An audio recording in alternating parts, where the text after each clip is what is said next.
Hello friends, my name is Yogesh. I am a TPM and I do this role for some time in my career. Today I am here to talk about resume preparation. It is about TPM, but likely it is applicable for other roles as well. It is based on my experience, so your mileage may vary. What is the purpose of resume? Purpose of resume is to get the foot in the door for interview call, right?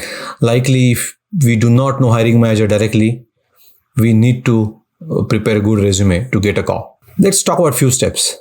First, objective. I have two minds about it, frankly speaking. Do we need objective? Yeah or no, right? If you put objective, be really tactical about it. What is your objective for maybe this role or next few years? Don't be fluffy about it like an industry leader or something like that. It is not going to help. I don't think so unless you are applying for that kind of role. Title is the second thing. Have a relatable title. Again, a lot of times I've seen titles like leader, mentor, coach. People don't understand. Let's see, use industry titles, right? Let's talk about senior TPM. Let's talk about principal TPM. Let's talk about director of TPM, manager of TPM. That kind of titles, immediately eyes are set on it. People understand what you are, right? And that title doesn't need to be your current job title. It is different. Nobody's going to ask you to give a proof of that title, but that title tells you what you are, what is your experience is, what your role is. Then comes the summary section. Let us make sure the summary section is really good. This is where it is make and break, right? This is where recruiter, hiring manager read that section and they make 90% of decision. Should they go ahead with calling this person or reading further and calling this person for interview or no? In summary section, make sure you talk about your skills, make sure you talk about experience in short manner, half a page summary. It should cover all your experience which you have done as a TPM. It should talk about right from technologies, right from types of programs. It should talk about types of communication like executive communication which you have done. All of that should be part of it.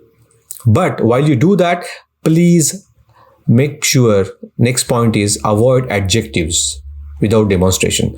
Let's not call ourselves coach, mentor, hardworking, industry leader, excellent communicator. How does that matter?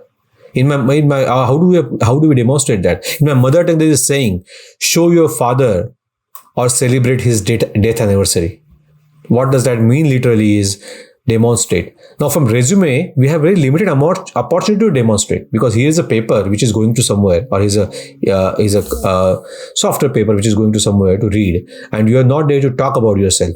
So the demonstration need to happen through sentences, through the words which is going to go on paper. Right?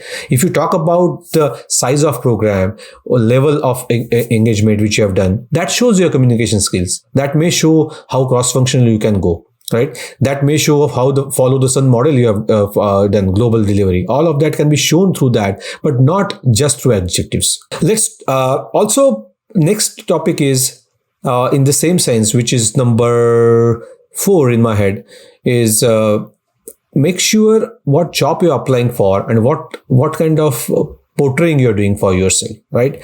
This problem happens typically from consulting industry folks when they come in, because consulting industry titles are little higher than the actual role is. And then, for example, if you put a title of VP and if you're applying for a role of individual contributor TPM, though senior, do you think you will get a call? No, right? Don't, like I always say, don't be a federal government minister and apply for a county job. If you're applying for a county job, let's take our resume at that level. Let's be that tactical in our resume, right? So this is very important to tailor the resume based on the needs and based on where we are applying. Then comes the section about your experience. As your experience grows, number of jobs grows, number of projects which you have done grow. So please cut them out. Make sure you keep last 5 years, 6 years, the key ones. Talk about last 2 or 3 jobs there, because that's what you also remember when you go to interview. It's very difficult to relate to something which we have done 15 years back in a career. It may not be applicable. Same thing when you go to technology section, once your experiences you talked about, right? In technology also, you might have worked on many technologies, but listing down hundreds of technologies doesn't help. One, I, as an individual, cannot demonstrate all technologies. I have worked in Visual Basic in 90s. Can I demonstrate that today? Likely not, because I have not worked on it after that. So what is use of putting those information? Let's put relevant industry trends which we are aware of. If you are cloud migration, let's put cloud. If you have worked on particular cloud segment, then let's put that. If you have done CRM work, let's put that. Right? If you know particular project management tools, let's put that. That will be helpful. But again, at the end of section, this is not the only thing which they are looking for, because they expect as a TPM, as a leader, you're able to work through many tools, many processes by yourself. And at the end, then talk about your education a little bit. In some countries, maybe immigration criteria would be great to know what kind of visa or permanent residency or citizenship you have to work in certain areas. So that should cover between 1 to 3 pages, right? Not more than that. What we covered so far, let's think about it. First, we talked about the title. Second thing, we talked about the objective, if yes or no. Third thing, we talk about summary section. Fourth thing, we talk about the detail experience section. Fifth thing, we talk about the technology tool section. Sixth thing, we talked about in terms of education. Seventh thing, we talk about the immigration section if required for particular countries. Few other things which I want to tell you is qualify.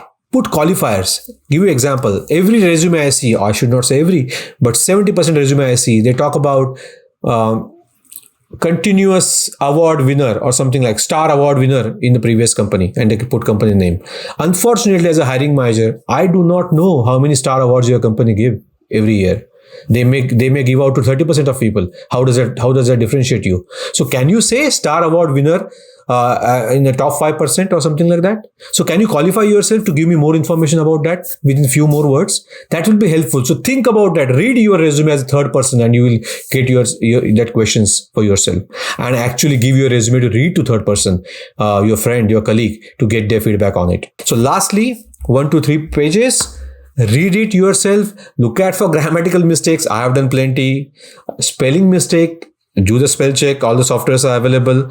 And then finally, read it for the content and see, does it make help? Does it sound interesting? Do you differentiate yourself from others at this point of time? And does it apply for the job and the company which you're applying for? Right? It's resume building is a science, but a little bit of art as well. If you need help, please contact. Thank you. All the best. Thanks for watching the video. If you liked it, please subscribe. Our website is prepfully.com. We've got lots of interview questions there. You can also schedule a mock interview with one of our experts. You can find the link in the description below. All the best from us at Prepfully, and we hope you totally rock your interview.